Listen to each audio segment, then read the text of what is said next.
आपल्या या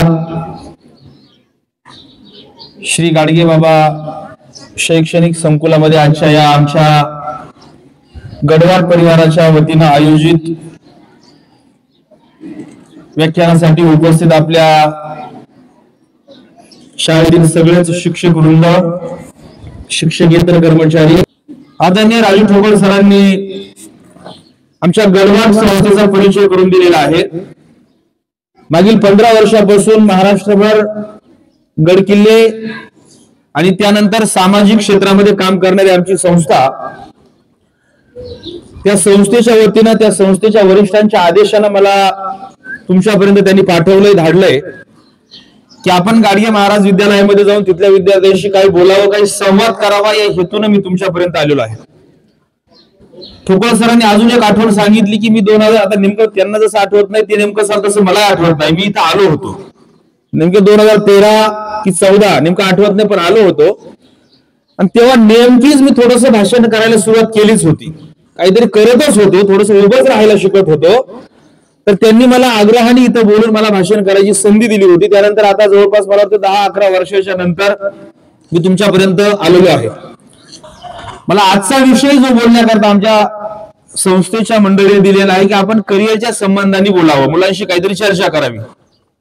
अर्थात करिअरच्या संबंधाने मी तुमच्याशी काही बोलावं, तुम्ही करिअर कसं करावं हे मी तुम्हाला सांगावं एवढा मोठा मी नक्कीच नाही, पण छत्रपती शिवाजी महाराजांचा इतिहास अभ्यासता गडकिल्ले पाहता आणि काही थोरा मोठ्यांच्या संगतीमध्ये वेळ घालवता ज्या काही 4-2 गोष्टी माझ्या लक्षात आलेल्या आहेत की आपण काय केलं पाहिजे, कसं केलं पाहिजे, कधी केलं पाहिजे, या अनुषंगाने तुम्ही माझे लहान बंधू किंवा माझ्या भगिनी म्हणून मी तुमच्याशी थोडा वेळ बोलणार आहे, संवाद करणार आहे। करिअरच्या बाबतीमध्ये आमच्यापेक्षा तुम्ही मुलं सगळी नशिबान आहात। त्याच्या मागचं कारण असं आहे की आताच्या काळामध्ये मुलगा पहिलीला घालायच्या आधीपासून त्या मुलाच्या करिअरच्या बाबतीमध्ये चर्चा सुरू होते किंवा करिअर कसं केलं जावं, कोणत्या क्षेत्रामध्ये करावं याची बांधणी सुरू होते। माझ्या वयाची जी मुलं आहेत ना, आमचे आई वडील फार शिकलेले नव्हते किंवा शिकलेलेही नव्हते।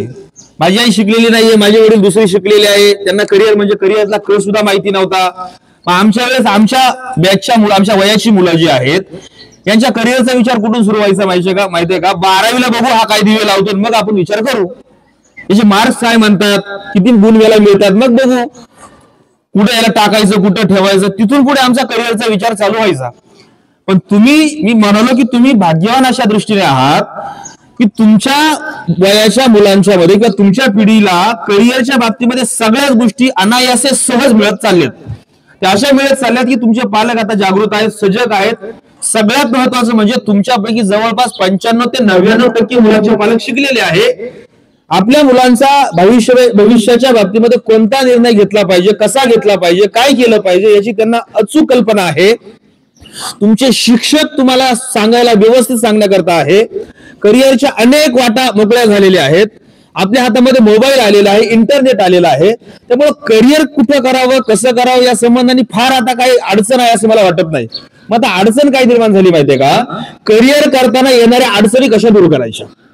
करिअर करताना येणाऱ्या अडचणी म्हणजे आपण करिअरच्या मार्गाला लागल्यानंतर त्या मार्गामध्ये येणाऱ्या अडचणी, खाचखळगे किंवा त्या जे खड्डे आहेत, जे प्रॉब्लेम्स आहेत, ज्या अडचणी आहेत त्या दूर कशा करावी ही आमच्या पुढे सगळ्यात मोठी अडचण झालेली आहे। तुम्हाला एक माझी आठवण सांगतो, आमच्या वेळेस कसं होतं माहितीये का, मी 12वीला असताना हे बघा आर्ट, सायन्स, कॉमर्स, मी 12वी आर्टला होतो।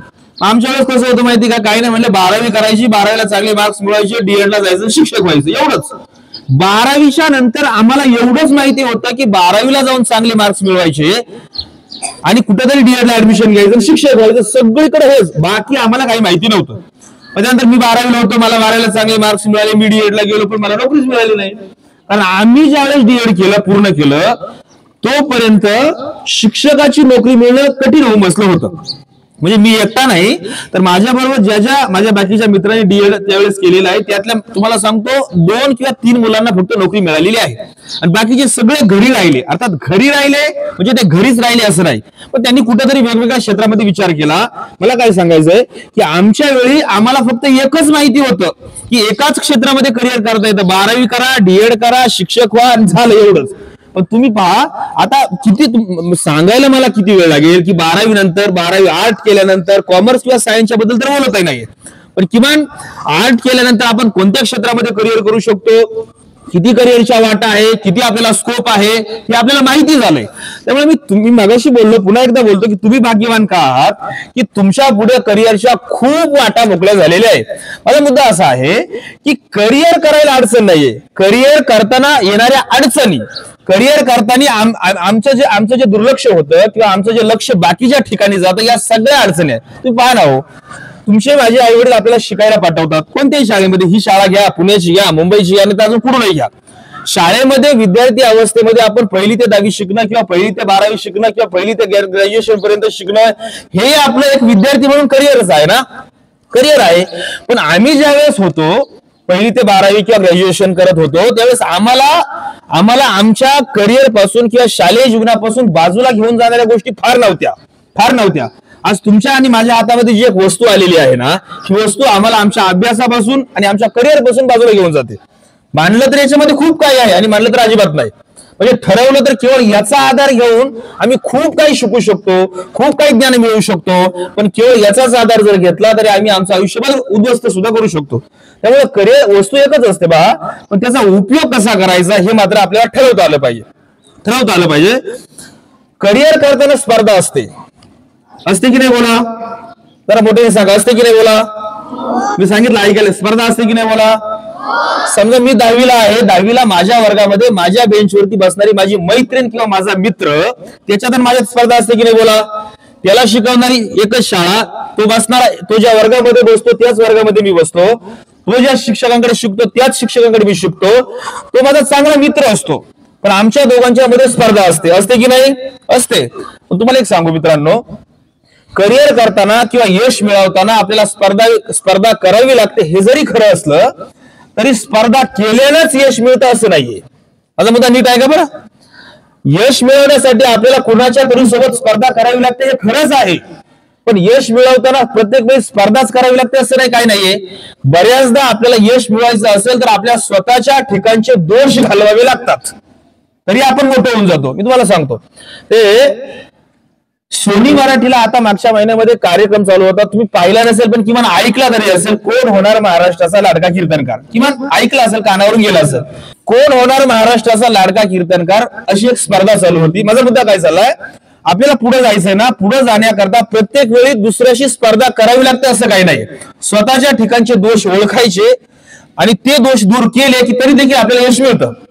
ही स्पर्धा चालू होती, काय 1000 कीर्तनकारांनी त्याच्यामध्ये भाग घेतला. मी सुद्धा त्या स्पर्धेमध्ये भाग घेतला. आता ऐका बरं, मला काय सांगायचंय, मी सुद्धा त्या कोण होणार महाराष्ट्राचा लाडका कीर्तनकार या स्पर्धेमध्ये भाग घेतला. त्या स्पर्धेमध्ये भाग घेतल्या मला असं माहिती होतं, मला असा आत्मविश्वास होता की त्या स्पर्धेच्या फायनलला मी जाऊन पोहोचणार आहे. तुम्ही म्हणता फार अहंकार आहे का? अहंकार नाही मित्रांनो, मला माझ्या मर्यादा आणि मला माझ्या क्षमता चांगल्या माहिती आहे. मला माहिती होतं की मी त्या स्पर्धेच्या शेवटापर्यंत जाईल.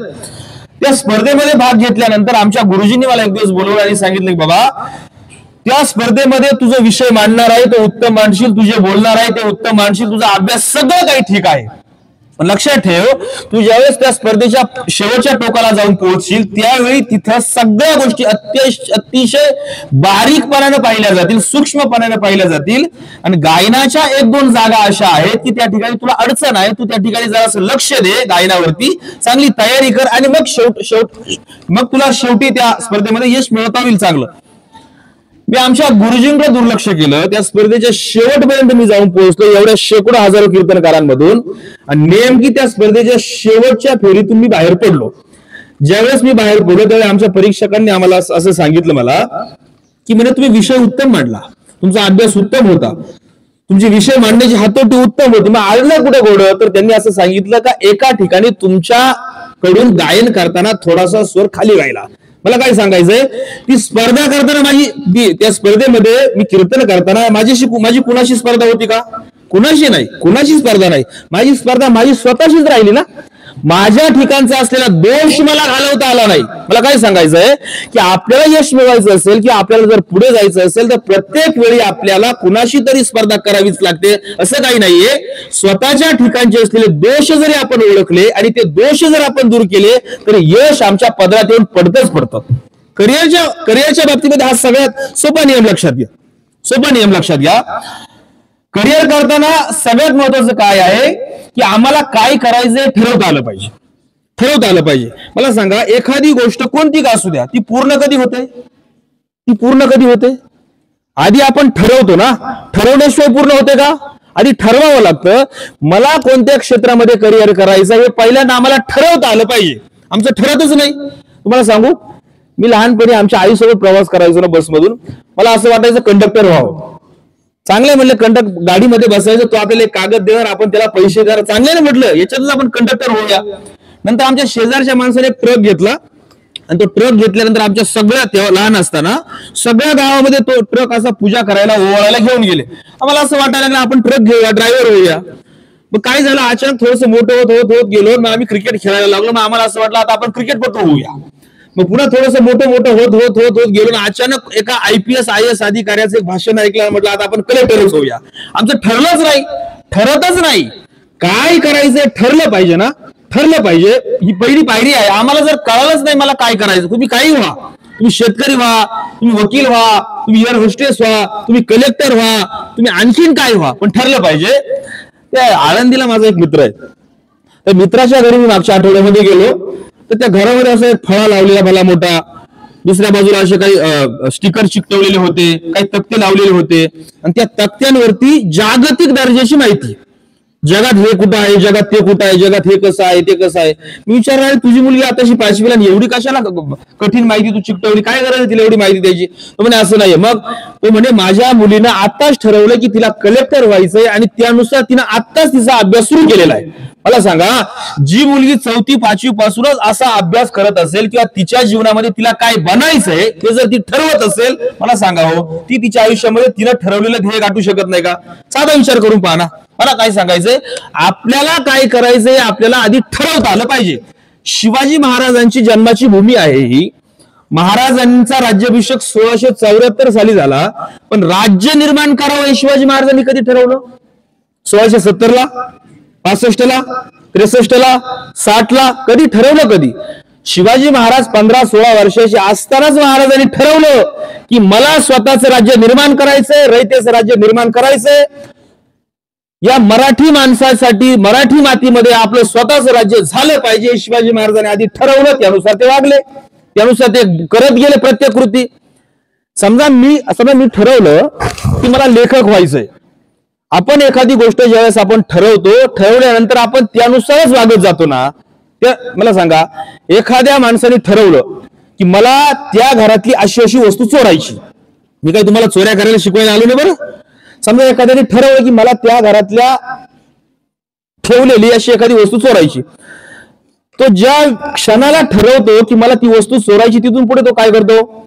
विचारच करत राहतो. यांची माणसं कधी घरी असतात, कधी घरी नसतात, कधी बाहेर जातात, कधी घरीच असतात, बरं कधी त्यांचा दरवाजा उघडा असतो, बरं कोणत्या वेळेला मला ती वस्तू उचलता येईल. सतत डोक्यामध्ये तोच विचार असतो. तसं मला माझ्या आयुष्यामध्ये अमुक बनायचं जर मी ठरवल्याच्या नंतर तिथून पुढे माझ्या आयुष्यामध्ये तोच विचार असणार आहे ना. तोच विचार असणार आहे की मला तेच बनायचंय, तेच करायचंय आणि त्याच संबंधाने माणूस सगळी माहिती गोळा करायला सुरुवात करतो.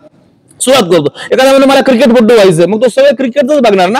क्रिकेट बद्दलच विचार. तुम्ही काही बना, मला काय सांगायचं, तुम्ही काही बना. आणि एक लक्षात ठेवा, प्रत्येक वेळी डॉक्टर, वकील, इंजिनियर, अमुक तमुक ढमुक केलं तरच करिअर होतं असं काही नाहीये. आमच्या अकोले तालुक्यामध्ये तुम्ही ऐकलं असेल नाव, राहीबाई पोपेरे नाव ऐकलं ना.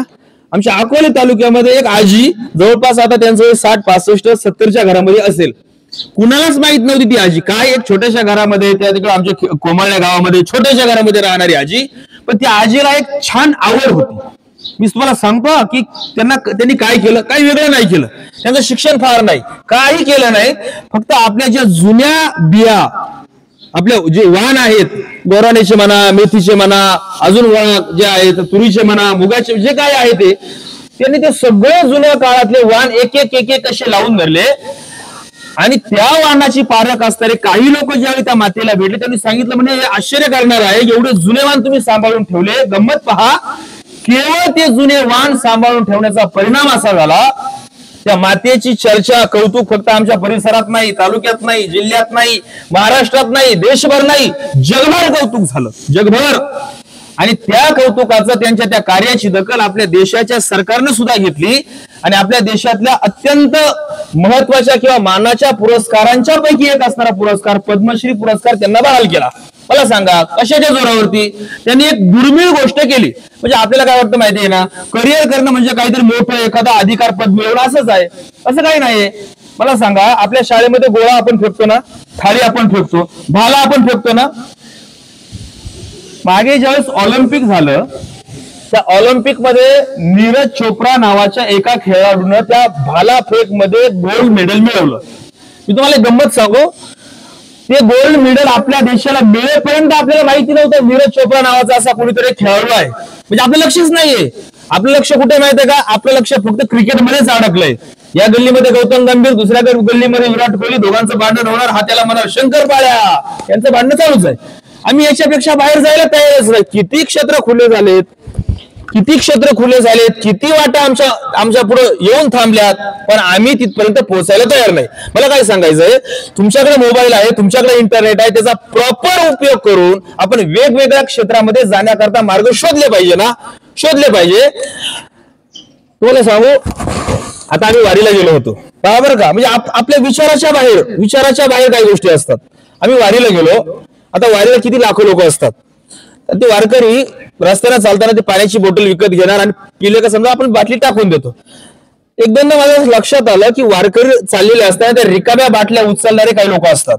रिकाम्या बाटल्या उचलणारे, पाण्याची बाटली रिकामी काय उपयोगाची असते मला सांगा? फेकून देतो आपण, त्याचा काय फायदा?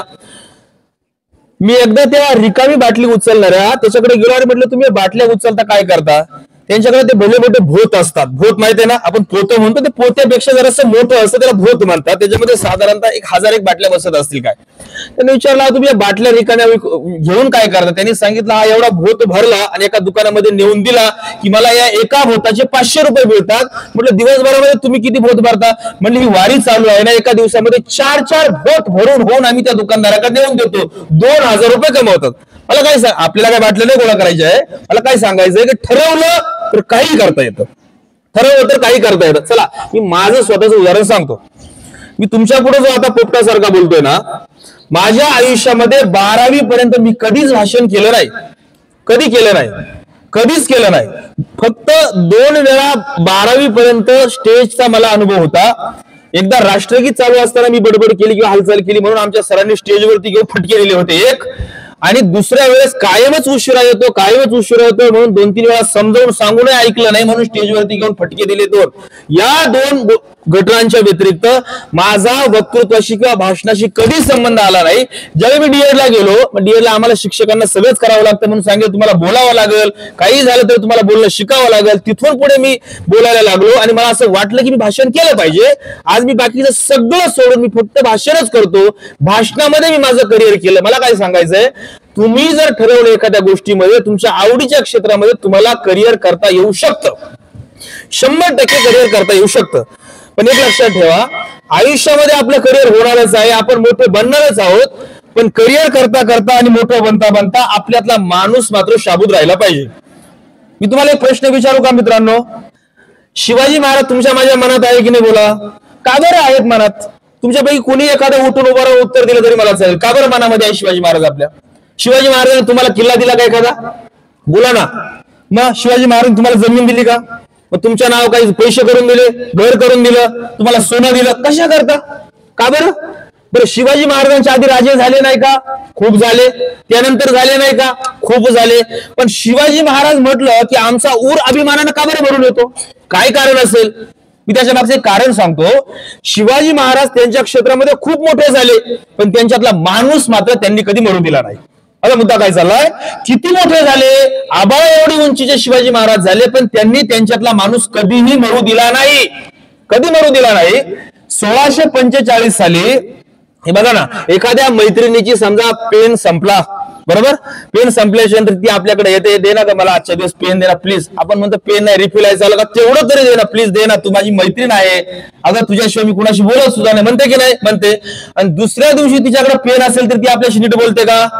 मग ती असं तोंड इकडं तिकडं करते की नाही? मला काय सांगायचं, जोपर्यंत आपल्याला गरज आहे तोपर्यंत आपण सगळ्यांशी गोड बोलतो, आणि आपली गरज संपली की मग आपण गोड बोलत नाही. शिवाजी महाराजांनी ज्यावेळेस राज्य निर्माण करायला सुरुवात केली, ऐका बरं का, ऐका, त्यावेळेस शिवाजी महाराजांचं वय होतं 15 वर्ष. त्यांच्या सगळ्या सोबत्यांना घेऊन महाराज लढाईची तयारी करायचे, लुटूपुटूची लढाई करायचे, ढाल तलवार शिकायचे. एक म्हातारा माणूस काठी टेकत टेकत त्यांच्याकडे आला आणि शिवाजी महाराजांना विचारलं की शिवा, तू हे राज्याचा उद्योग सुरू केलाय, मांडला हा कुणासाठी? तर शिवाजी महाराजांनी सांगितलं रयतेसाठी. मला काय सांगायचंय, कुणासाठी बोलले शिवाजी महाराज? बरं, त्यांच्याकडे तेव्हा काय होतं? माणसं होती का? बोला, माणसं नाही. घोडे होती का? नाही. तलवारी होत्या का? नाही. ढाली होत्या का? नाही. किल्ले होते का? नाही. पैसे होते का? नाही. स्वतःचं नाव होतं का? नाही. स्वतःच्या नावाची पावर होती का? नाही. काही नव्हतं. ते म्हणू शकत होते ना, हा हा लोकांसाठी रयते करता, जगा करता, महाराष्ट्र करता मी राज्य निर्माण करतोय. त्या आजोबांनी विचारले, बरं ठीक आहे म्हणले. पण 1645 गेलं तर 1674 साली शिवाजी महाराजांचा राज्याभिषेक झाला. राज्याभिषेकाच्या वेळी शिवाजी महाराजांकडे काय होतं? अरे काही नाही असं नाही, सगळं होतं. घोडे होते, माणसं होती, तलवारी होत्या, पैसे होते, स्वतःचं नाव होतं, सगळं काही होतं. त्यावेळी तो माणूस परत एकदा शिवाजी महाराजांकडे आला आणि शिवाजी महाराजांना त्या माणसाने विचारलं की शिवा, आता सांग हे राज्य कुणाचं? त्यावेळी शिवाजी महाराजांनी सांगितलं, तात्या आता सुद्धा हे राज्य रयतेचं. मला काय सांगायचंय, काही नसताना सुद्धा राज्य रयतेचं आणि काही असताना सुद्धा राज्य रयतेचं. आम्ही काय करतो, जोपर्यंत आम्हाला गरज आहे, आम्हाला शिक्षण पाहिजे, आम्हाला ज्ञान पाहिजे, तोपर्यंत आम्ही म्हणतो आमच्या मॅडम, तोपर्यंत आम्ही म्हणतो आमचे सर, तोपर्यंत आम्ही म्हणतो आमची शाळा. आणि एकदा का या शाळेतून आम्ही बाहेर पडलो, दुसऱ्या शाळेमध्ये कॉलेजमध्ये गेलो, आम्ही कुठेतरी नोकरीला लागलो, आम्ही कुठेतरी सेट झालो, मग आम्हाला विचारलं की नाही नाही म्हणे आमचा त्या शाळेचा, त्या शिक्षकांचा, त्या मॅडमचा काही संबंध नाही, काही संबंध नाही. मी तुम्हाला सांगू, आपल्या गुरुजनांचे, आपल्या आई वडिलांचे उपकार विसरून आपण कितीही मिरवलो ना, तर ते मिरवणं मड्यांवरच्या फुलांसारखं असतं. मड्यांवरचे फुलं, मड्यावरचे फुलं डोक्यात घालायला चालतात का? डोक्यात चालतात? मला नाही माहिती. डोक्यात घालायला मड्यांची फुलं चालतात? नाही. वास घ्यायला चालतात? कुणाला भेट द्यायला, कुणाला काहीतरी असं बसून करायला चालतात का? कशाला नाही चालत. मड्यांवरची फुलं जशी कोणत्याही कामाला उपयोगी ठरत नाही, तसं तुमच्या आई वडिलांचा अनादर करून, तुमच्या शाळेचा अनादर करून, तुमच्या शिक्षकांचा अनादर करून तुम्ही कितीही जरी मिरवलं तरी ते वांजोटच ठरणार आहे. याच्याकरता छत्रपती शिवाजी महाराजांना स्मरून, त्यांना समोर ठेवून आयुष्यामध्ये कितीही मोठा झालो किंवा झाले तरी देखील मी माझ्या शाळेला, माझ्या आई वडिलांना, माझ्या गुरुजनांना विसरणार नाही. बरं, अजून तुमच्या बाबतीत एक चांगली गोष्ट काय आहे माहितीये का? तुमच्या पालकांचं जरा बरं आहे. म्हणजे माझे आई वडील फार गरीब होते, सगळ्यांचेच होते, विचारा सगळ्यांचे होते. माझ्या बरोबरची जी सगळी पिढी आहे, तुमच्या सरांना विचारा, मॅडमना विचारा, त्यांचे सगळ्यांचे आई वडील गरीब होते. तुम्हा मुलांचे आई वडील फार गरीब नाही. बरं, गरीब जरी असले तरी तुमच्याकरता काही करायची त्यांची तयारी आहे, काही करायची तयारी. एवढाही खर्च, कुठेही ऍडमिशन, कितीही खर्च येऊ तयारी आहे. आमच्या आई वडिलांना तेव्हा काही नव्हतं, काही नाही, काहीच नव्हतं. पण हीच आमची शिकलेली मुलं ज्यावेळेस उच्च शिक्षणासाठी बाहेर जातात त्यावेळी दृष्टिकोन पहा कसा बदलतो. म्हणजे मी तुम्हाला सांगतो, 10वी पर्यंत माझं शिक्षण आमच्या गावात झालं आणि 5 वाजता आमची शाळा सुटली. आम्ही काय करायचो तुम्हाला आता आठवणार सुद्धा, त्या 10 रुपयाच्या त्या मॅडम त्याला त्या वायरीच्या पिशवी म्हणतात बघा, बाजारला न्यायच्या, ती अशी पिशवी असायची, बगलेत अडकायचं आणि 5 वाजता घरी गेलो का अशी बाजूला खुंटीला अडकवायची दप्तर आणि टोपल्यामध्ये हात घालायचा, पुढे चोखांड अर्धी बाजरीची भाकर असायची किंवा चपाती असायची, ती पोटात टाकायची आणि मळ्यात जायचं, दर्यात जायचं. म्हणजे कशाला? म्हणजे संध्याकाळची वेळ झालेली आहे, आपले आई वडील शेताकडून घरी येत असेल, त्यांच्या डोक्यावर गवताचं ओझं असेल, आपण निम्या रस्त्यापर्यंत जावं, त्यांच्या डोक्यावरचं गवताचं ओझं आपल्या डोक्यावरती घ्यावं आणि त्यांच्या डोक्यावरचा गवताचा भार हलका करायचा, हा त्यामागचा प्रामाणिक उद्देश, एवढंच. पण हीच आमची मुलं 10वी झाल्याच्या नंतर उच्च शिक्षणासाठी मुंबई पुण्याला गेली आणि मुंबई पुण्याला 4 वर्ग शिकून आल्याच्या नंतर आई वडिलांच्या डोक्यावरचा गवताचा भार सोडा, धोत्रातल्या बापाच्या आणि लुगड्यातल्या आईची सुद्धा आम्हाला लाज वाटायला येते. काय आमच्या शिक्षणाला अर्थ मला सांगा, काय अर्थ मला सांगा? ज्यांनी आम्हाला जन्म दिला, बघा आपली आई आपल्याला जन्माला घालते ती आपली आई असते असं नाही. ज्या शाळेमध्ये आपण शिकतो ती सुद्धा आपली आई आणि ज्या शाळेतल्या शिक्षिका आपल्या शिकवतात ते सुद्धा आपली आई. आपल्याला जन्माला घालतो तो आपला बाप असतो, आणि आपल्या शाळेमध्ये ज्ञान देणारा आपला गुरु, आपला शिक्षक सुद्धा आपला बापच असतो. जेवढं प्रेम आपल्या आई वडिलांवरती करतो तेवढंच प्रेम आपण आपल्या शिक्षकांवरती सुद्धा केलंच पाहिजे. हे तुमच्यातलं माणूस पण शाबूत असण्याची खूण आहे ना, खूण आहे, ही आपली परंपरा आहे, आणि आपल्या परंपरा आपण सांभाळल्या पाहिजे. आणि एक सांगतो अजून, काय बदललाय लोक, म्हणजे बऱ्याचदा आपण काय, मला सांगा, तुम्हाला एक प्रश्न विचारू कॉमन, तुम्ही कॉमन उत्तर द्या. तुम्ही तुमच्या आयुष्यामध्ये हे काय करावं हे तुम्ही ठरवायचं का मी ठरवायचं? बोला ना, परत एकदा सांगा, तुम्ही तुमच्या आयुष्यामध्ये काय केलं पाहिजे हे तुम्ही ठरवणार का मी ठरवणार? असं फक्त आपण म्हणतो आम्ही ठरवणार, पण ठरवतो मी, ठरवतो तो, ठरवतो ती, ठरवतात ते काय म्हणतात त्यानुसार आम्ही जगतो. प्रत्येक गोष्ट करताना लोक काय म्हणतील, मी जर हे केलं तर लोक काय म्हणतील, मी जर अमुक केलं तर लोक काय म्हणतील. अरे लोक काय म्हणतील, लोक काय, आमचा एक जोडीदार काय म्हणत असतो की बऱ्याच लोकांचं किंवा बऱ्याच माणसांचं आयुष्यामध्ये नुकसान झालंय ते एवढ्याच गोष्टीमुळे झालंय की लोक काय म्हणतील. तुम्ही ते एक म्हण ऐकली का, लोक घोड्यावर बसू देत नाही, आणि ते आमच्या आजीला विचारलं नाही, म्हटले काय भानगड, घोड्यावर बसून देत नाही, पायी चालू देत नाही. तिच्या मागची गोष्ट आमच्या आजीने सांगितली, लोक घोड्यावर बसू देत नाही आणि पायी सुद्धा चालू देत नाही. ऐका, एकदा काय झालं, एक बाप बेटे आळे फाट्याला आले, आणि त्या आळे फाट्याला येऊन त्यांनी 1 लाख रुपयाचा घोडा विकत घेतला. काय विकत घेतला, बोला ना, घोड्यानं नाही, काय विकत घेतलं, घोडा विकत घेतला. मग ते घोडा घेऊन ज्यावेळेस निघाले त्यावेळेस तो बाप घोड्यावर बसला आणि तो मुलगा पायी चालला. आपला मुद्दा काय चाललाय, लोक घोड्यावर बसू देत नाही, लोक पायी चालू देत नाही, लोकांच्या मनाने आपण कधी वर्तन करायचं नाही, कधीच नाही. तो घोडा घेतला, तो बाप त्या घोड्यावरती बसला आणि तो मुलगा पायी चालायला लागला. एक 10-20 पावलं चालून गेल्यानंतर समोरून एक माणूस आला. तो म्हणे, अरे त्या मुलाचं वय काहीतरी 14-15 होतं. त्या मुलाला तो समोरचा माणूस म्हणला, अरे तुला काही लाज वाटते की नाही? नाही, त्या बापाला असं म्हणाला, अहो एवढा छोटासा मुलगा आहे म्हणे तुमचा, तुम्ही घोड्यावरती बसले, तुम्हाला काही मुलाची दया वगैरे येते की नाही? तुम्हाला पटतं का, तुम्हाला शोभतं का, हा तुमचाच मुलगा आहे ना, का तुम्ही दत्तक आणलाय का, सावत्र, असं बोलायला लागला. त्या बापाला पटलं, म्हणलं खरंय म्हणे, बरोबर आहे, मी पायी चाललं पाहिजे, मुलाला घोड्यावर बसवलं पाहिजे. मग तो बाप खाली उतरला, त्या मुलाला घोड्यावरती बसवलं आणि घोडा चालायला लागला. एक 10-20 पावलं चालून गेल्यानंतर समोरून एक माणूस आला आणि त्या माणसानं त्या मुलाकडे पाहिलं की जो मुलगा घोड्यावर बसलेला होता. त्या मुलाला त्या माणसाने सांगितलं, अरे काय घोड्यासारखा घोड्यावर बसला, स्वतःच्या बापाला पायी चालवलं, तुला काय लाजबीज वाटते का नाही? त्या मुलाला वाटलं खरंय बरोबर बोलतायत, म्हणले आपण आपल्या बापाला पायी चालवतोय, आपण स्वतः घोड्यावरती बसलोय, हे काय बरोबर नाही. मग तो मुलगा खाली उतरला. मग त्या बापाने मुलाने असा विचार केला की एक काम करूया, आपण दोघंही घोड्यावरती बसूया. मग ते दोघंही घोड्यावरती बसले. घोड्यावरती बसून एक 10-20 पावलं घोडं गेलं न गेलं, समोर एक माणूस आला. अरे म्हणले तुमची काय माणूस की मेली का काय, म्हणले तुम्हाला काय लाज लज्जा आहे की नाही? एवढं घोडं आहे आणि दोघं एवढे टोंगळ झाले आणि खुशाल घोड्यावरती बसले, घोडं जगेल का? दोघांनाही पुन्हा कसं तरी वेगळंच वाटलं. दोघंही खाली उतरले आणि दोघंही पायी चालायला लागले. एक 10-20 पावलं चालून गेल्याच्या नंतर पुन्हा एक माणूस समोरून पुढे आला. तो म्हणला, अरे काय मूर्ख माणसं, म्हटले एवढं लाख रुपयाचा घोडा विकत घेतला पण पायी चालले, जर तुम्हाला घोड्यावरती बसायचं नाही तर तुम्ही घोडा विकत घेतलाच कशाला? आता मला सांगा काय करायला पाहिजे? मला सांगा, बाप घोड्यावरती बसला, लोकांना चाललं नाही, मुलगा बसला, लोकांना पटलं, दोघंही बसले, लोकांना आवडलं, आणि दोघंही उतरले, लोकांना सहन झालं. करे तो क्या करे, काय करायचं मला सांगा, काय करायचं? लोकांचा विचार करून जर आपण आपल्या आयुष्यातलं पाऊल टाकलं तर आयुष्यात काही करू शकत नाही. तुम्हाला काय वाटतं, शिवाजी महाराजांनी ज्यावेळेस राज्य निर्माण करायला सुरुवात केलं, लोकांनी काही त्यांना हार घातले असतील का?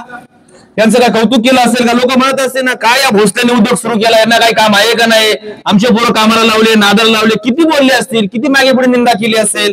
पण शिवाजी महाराजांना माहित होतं, मी माझ्या जीवनामध्ये जे पाऊल टाकलंय, जे ध्येय ठेवलंय, जो राज्य निर्माण करण्याचा जो मी मनाशी खुणगाठ बांधली आहे, ते जगाच्या लोकांच्या करता आहे, रयतेच्या करता आहे, माझा हेतू शुद्ध आहे. आणि त्या शुद्ध हेतूला घेऊन चालताना शिवाजी महाराजांनी जगाच्या निंदेची पर्वा केली नाही. तुम्ही आणि मी आमच्या जीवनामध्ये एखादं ध्येय ठरवल्याच्या नंतर तुम्ही जग काय म्हणते याचा विचार करू नका. आपल्याला सांगणारे सगळेच आपल्या हिताचा विचार करतात असं नाही. ते एका पुस्तकामध्ये वाचलं होतं मी, आपल्याशी बोलणारे सगळेच आपले हितचिंतक असतात असं नाही. काही आपले हितचिंतक असतात आणि काही आपलं हित होत असतं म्हणून चिंतेत असतात. अडचण आहे. ते आपला एक मित्र गमतीनं सांगत असतो, आपण चांगलं करायला लागलं का काही लोकांना देखवत नाही. समजा एखाद्याला दिसत नसेल तर उपचार आहे का नाही? एखाद्याला जर दिसत नाही, तुम्हाला मला दिसत नाही, मग काय करा, चष्मा लावा. ऑपरेशन करा, लेन्स टाका. दिसत नसेल तर उपचार आहे, देखवत नसेल तर उपचार नाही ना. काय उपचार आहे? त्यामुळे आपण एक चांगलं ध्येय ठेवावं. छत्रपती शिवाजी महाराजांना आदर्श मानावं, तुकाराम महाराजांना, ज्ञानेश्वर महाराजांना आदर्श मानावं, आपल्या गुरुजन मंडळींना आदर्श मानावं, आपल्या जीवनाची वाटचाल करावी, आपल्या आई वडिलांचा आशीर्वाद सतत घेत राहावं. आयुष्यामध्ये काही कमी पडणार नाही, काही कमी पडणार नाही. प्रवास करताना जीवनाच्या वाटेवरून चालताना काय स्वीकारायचं आणि काय नाकारायचं हे कळायला पाहिजे. 5 मिनिटात थांबतो मी आता. काय स्वीकारायचं कळायला पाहिजे, काय नाकारायचं कळायला पाहिजे. एखाद्या ठिकाणी फुकट भेटतंय म्हणून काही घ्यायचं का? काही घेऊन चालतं का? मला सांगा. एखाद्या ठिकाणी समजा गांजा वाटतात फुकट, घेणार का आपण? दारू वाटतात फुकट, घेणार का आपण? नाही घेऊ. आपल्याला कळायला पाहिजे ना काय चांगलं काय वाईट आहे. मी का बोलू लागलो, एकदा मी आमच्या सगळ्या घरच्यांना घेऊन एक चित्रपट पाहायला गेलो थिएटरला. छत्रपती शिवाजी महाराजांच्या जीवनावर आधारित एक चित्रपट होता. त्या चित्रपटामध्ये शिवाजी महाराजांची भूमिका एका अभिनेत्याने इतकी उत्तम केली, मी बसल्या जागी टाळी वाजवली. म्हटलं वा, याला म्हणतात भूमिका. माझा ऊर फुटेल एवढा त्या अभिनेत्याबद्दल मी असा अभिमान घेऊन आलो. म्हटलं वा वा, याला म्हणतात भूमिका. जणू शिवाजी महाराज, जणू शिवाजी महाराज, इतकी छान भूमिका केली. मग घरी आलो, संध्याकाळी आम्ही जेवण केलं. मग झोपणार, मग आपलं शास्त्र आहे ना, झोपायच्या आधी मोबाईल पाहावा लागतो. मग मी मोबाईल घेतला पाहायला, तर ज्या अभिनेत्यानं शिवाजी महाराजांची भूमिका केली तोच अभिनेता एक जाहिरात करायला आला जुगाराची. चला चला म्हणे रमी खेळा, रमी खेळा, काय ते एक डाव टाका, अमुक करा तमुक करा. काय करायचं? शिवाजी महाराजांची भूमिका करणारा अभिनेता स्वीकारायचा की जुगाराची जाहिरात करणारा तोच अभिनेता नाकारायचा? कळायला पाहिजे. हे शहाणपण आमच्या ठिकाणी असलं पाहिजे. डोळे झाकून विश्वास ठेवून चालणार नाही. आपल्याला कळायला पाहिजे ना काय चांगलं काय वाईट, काय स्वीकारावं काय नाकारावं, काय त्याज्य काय स्वीकारार्ह. आणि आम्हाला कधी कळेल? ज्यावेळी आमचं वाचन वाढेल तेव्हा. वाचलं पाहिजे, खूप वाचलं पाहिजे, खूपच वाचलं पाहिजे. ते आमचे काय पोरं म्हणत असतात, ती सध्या काय करते असं म्हणण्यापेक्षा मी सध्या काय वाचतो असं आपण काय म्हटलं पाहिजे. सतत वाचत राहिलं पाहिजे. वाचनातून माणूस जितका समृद्ध होतो आणि जितका लवकर समृद्ध होतो तितका कशातूनही समृद्ध होत नाही.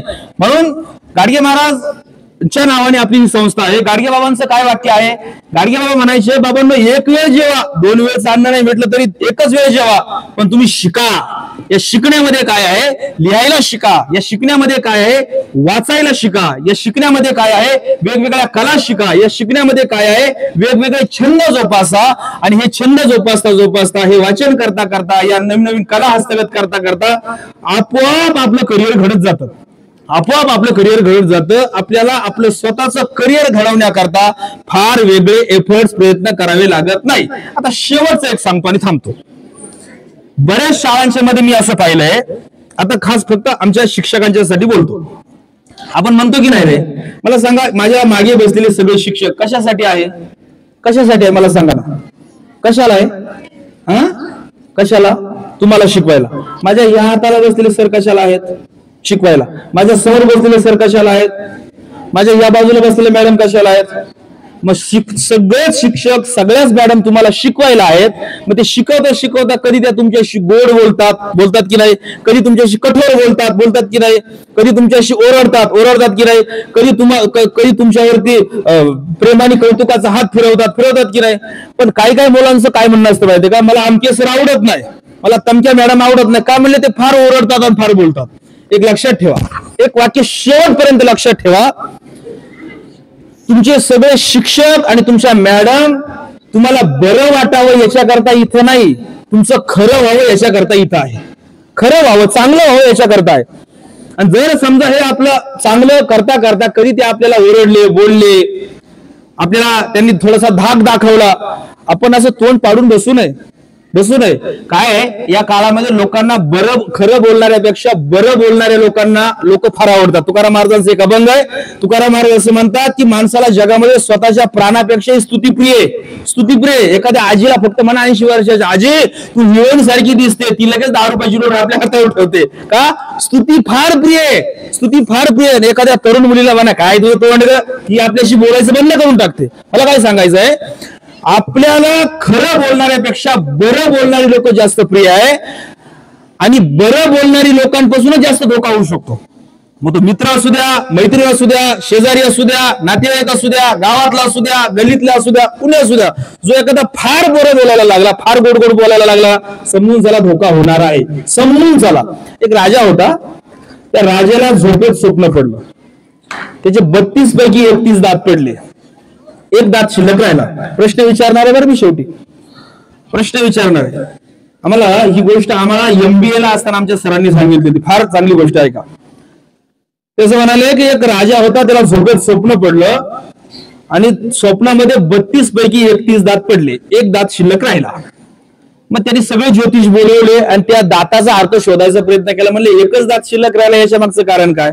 एक ज्योतिष आला आणि त्यांनी सांगितलं, अहो हे 32 दात म्हणजे तुमचं सगळं कुटुंब आहे आणि तुमच्या 32 पैकी 31 दात पडले, याचा अर्थ असा आहे की तुमच्या कुटुंबातली सगळी माणसं तुमच्या आधी मारणार आहे, तुम्ही जिवंत राहणार आहे. राजाने सांगितलं याला पहिल्यांदा फाशी उद्या.